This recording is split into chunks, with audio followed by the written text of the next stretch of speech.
again, I want people to be entertained. I feel like if I do want a platform for something that I want to say or something that I want to get across, I think it's impossible to do that without being entertaining. And I think you have a sense of that too as a writer. I mean, that part of being brutal, even like you said, or savage, is it's entertaining to people. Yeah. People are like, I can't believe you just said that. Yes. And I think any good writer knows that to be heard, you have to engage. Plain and simple. And it's naive to think otherwise. Do you want your work to primarily affect people cognitively or emotionally? I'm not sure there's always much of a difference. But if I had to choose, I would say emotionally. But if by cognitive you mean material that makes people think, well, if it makes people think, it's bound to cause an emotion. If it just kind of cuts right to their emotional response without passing through their intellect, in a way maybe that's more powerful, but either way is fine. Either way I think is,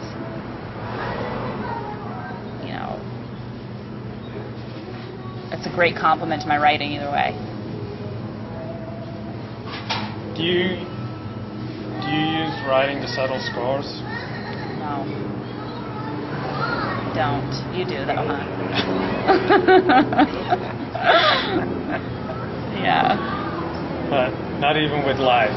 You don't feel like you're settling scores with sometimes life. I settle scores with myself in my writing. I think, for example, I was doing a lot of searching spiritually when I started this project.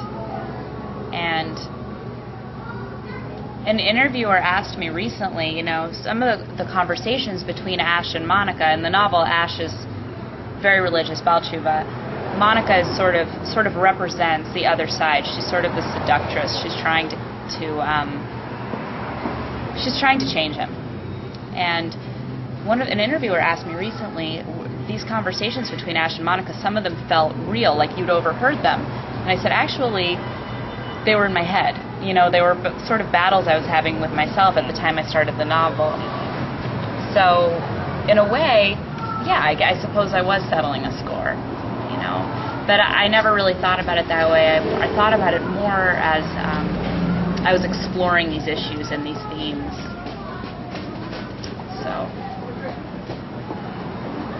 Did you read the short story for Esme with Love and Squalor? Who's that by? The guy who disappeared for 40 years. I think he wrote... Who's he? He stopped writing, stopped publishing. He wrote... What was the book that John Lennon's killer was reading? Oh, J.D. Salinger wrote that? J.D. Salinger read that. Yeah. No. Is it part of 9 Stories? I think so. If it's part of 9 Stories, then I read it way ago, but I don't remember. Anyway, it's a beautiful title. Yeah, it's a beautiful story for Esme with Love and Squalor. And the protagonist of the short story describes himself as marrying a woman who's breathtakingly level-headed. I just think he strikes me as breathtakingly level-headed. Thank you. Are you breathtakingly level-headed? No. No? I would like to be. I don't think I always am. I think I'm often ruled by emotion, so I think that precludes me from being breathtakingly level-headed, but it's a beautiful compliment. Thank you. What do you love and hate about being interviewed? I like being the center of attention. I don't like the anticipation of a question I'm not going to want to answer. What are some of the best questions that you've been asked? These are it. Wow. Yeah. Wow. These are probing. Wow. A friend compared my interviewing technique to North Korean torture. I thought that was like the greatest compliment I could ever receive. But I'm enjoying it. I don't know Okay. I don't know if that means I'm masochistic. Maybe I should go to North Korea. I don't know. All I had to do was come to California. It's not, Yeah, it's not as cold. I tend to close my eyes when I think. I've noticed, so yeah. Don't be too disconcerted.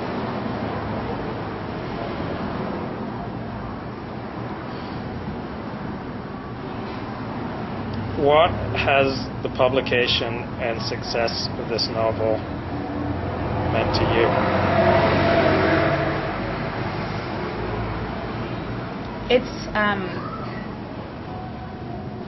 It's tangible reward, which is, which is indescribably amazing. I was toiling, for years at this novel, and at the risk of sounding dramatic, it really was awful at times, the work, primarily because I had no idea if it was ever going to see the light of day.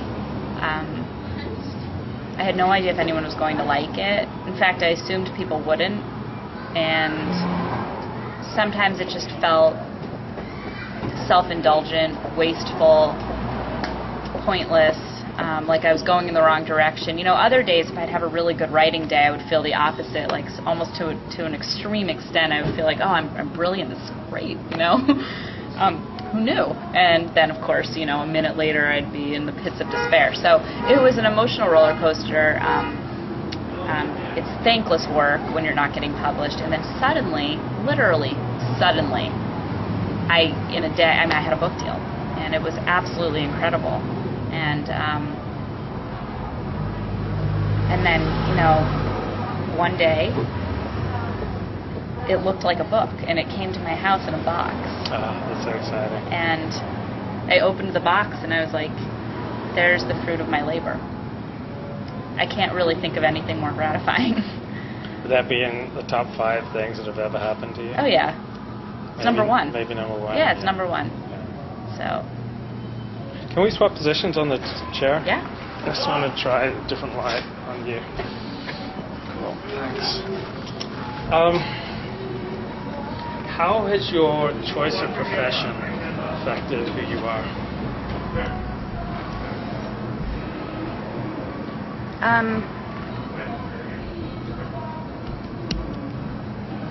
It's hard to say because it's a chicken and egg thing, I think I consider myself to be empathic in the literal sense. I try to stand in other people's shoes. I try to understand without judging what other people are going through, and to observe situations with some level of detachment. But because I think that makes a person a better writer. But I'm not sure if I'm a writer because I do that, or if I do that because I'm a writer, And I think I'm a highly emotional person, and I don't know, again, if the writing does that to me, or if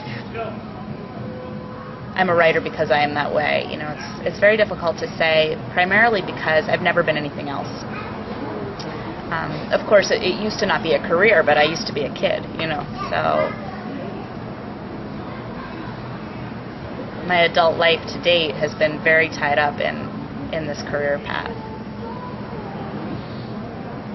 Have you done things for research? Things aside from using Google or going to a place, but I don't know, like we're a bum in Paris, or I don't know, but have you done things for this novel? No, for writing generally.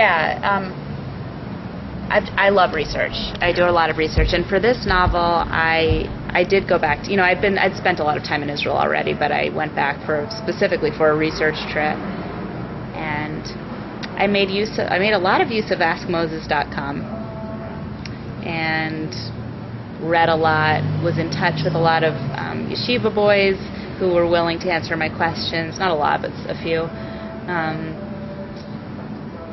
Really just asked a lot